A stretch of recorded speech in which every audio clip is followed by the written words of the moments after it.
ನೋಡಿ ಸರ್, ಈ ರಸ್ತೆಗೆ ಬಂದಿರುವಂಥ ಜಾಗ ಒಂದು ಚೈನ್ ರಸ್ತೆ.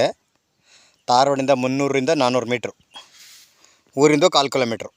ನೋಡಿ ಇದೇ ರಸ್ತೆ, ಮಣ್ಣು ರಸ್ತೆ, ದೊಡ್ಡ ರಸ್ತೆ. ನೋಡಿ ಪಕ್ಕದಲ್ಲೆಲ್ಲ ಬೆಂಗಳೂರು ತಗೊಂಡು CC ಕ್ಯಾಮ್ರಾ ಹಾಕೊಂಡಿದ್ದಾರೆ.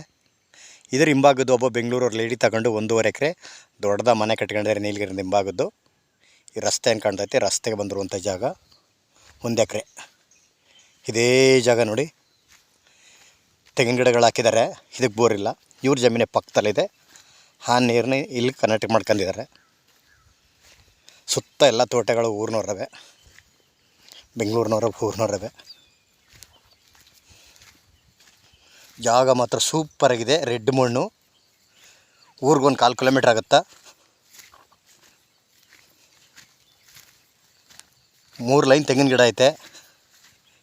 ಹಿಂದೆಗಡೆ ಅವ್ರ ಅಂಡರ್ಸ್ಟ್ಯಾಂಡಿಂಗ್ ರಸ್ತೆ ಬಿಟ್ಕೊಂಡ್ರೆ ಅದೊಂದು ದೊಡ್ಡ ರಸ್ತೆ. ಇದು 1 ಎಕರೆ ಬಂದಿರುವಂಥ ಜಾಗ. ಇವರು 1,85,000 ಕುಂಟೆ ಹೇಳ್ತಾಯಿದ್ದಾರೆ.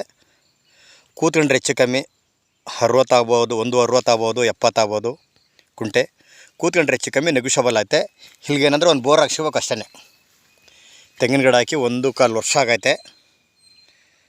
ಮಣ್ಣೆಲ್ಲ ರೆಡ್ ಸೈಲು, ಬಾಕ್ಸಿಗೆ ಸ್ಕ್ವೇರ್ ಆಗೈತೆ. 1 ಎಕರೆ, 1 ಎಕರೆಗೆ 1 ಕುಂಟೆ 2 ಕುಂಟೆ ಕಮ್ಮಿ ಇರ್ಬೋದು. ಪಿತ್ರಾಜಿತ, ಜನರಲ್ಲು, ಯಾರೋ ಪರ್ಚೇಸ್ ಮಾಡಿಲ್ಲ, ಊರಿನವ್ರದ್ದೇ. 1 ಎಕರೆ ಇರುವಂಥ ಜಾಗ ಇದು. ಇವರು 1,85,000 ಹೇಳ್ತಾರೆ. ಕೂತ್ಕೊಂಡ್ರೆ ಹೆಚ್ಚು ಕಮ್ಮಿ ನೆಗೋಷಿಯಬಲ್ ಆಗುತ್ತಾ. ಅಂದರೆ ಇದಕ್ಕೆ ಬೋರ್ಗಲ್ಲಿಲ್ಲ. ಇವ್ರದ್ದೇ ಪಕ್ಕದಲ್ಲಿ ಜಮೀನು ಐತೆ. ಆ ಬೋರ್ಗಲ್ ನೀರನ್ನ ಈ ಕಡೆಗೆ ತಗೊಂಡಿದ್ದಾರೆ. ಏನೋ ಮನೆ ಕಡೆ ಸ್ವಲ್ಪ ಪ್ರಾಬ್ಲಮ್ ಇರೋದಕ್ಕೆ ಕೊಟ್ಬಿಡ್ತೀವಿ ಅಂತ ಹೇಳ್ತಾ ಇದ್ದಾರೆ.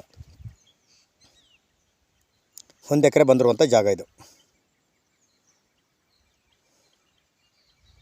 ಮಳವಳ್ಳಿಯಿಂದ ಒಂದು 18 ಕಿಲೋಮೀಟ್ರು, ಟಿ ನರಸೀಪುರದಿಂದ 12 ಕಿಲೋಮೀಟ್ರು, ಮೈಸೂರಿಂದ 45 ಕಿಲೋಮೀಟ್ರು, ಬೆಂಗಳೂರಿನ 118 ಕಿಲೋಮೀಟ್ರು.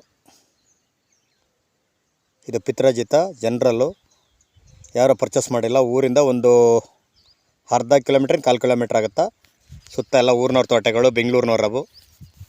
1 ಎಕರೆ ಕಮ್ಮಿ ಜಾಗ ಕೇಳೋಂಥವ್ರು ನೋಡಿ, ಜಾಗ ಹಿಂಗಿದೆ, ಚೆನ್ನಾಗಿದೆ, ಸೂಪರಾಗಿದೆ.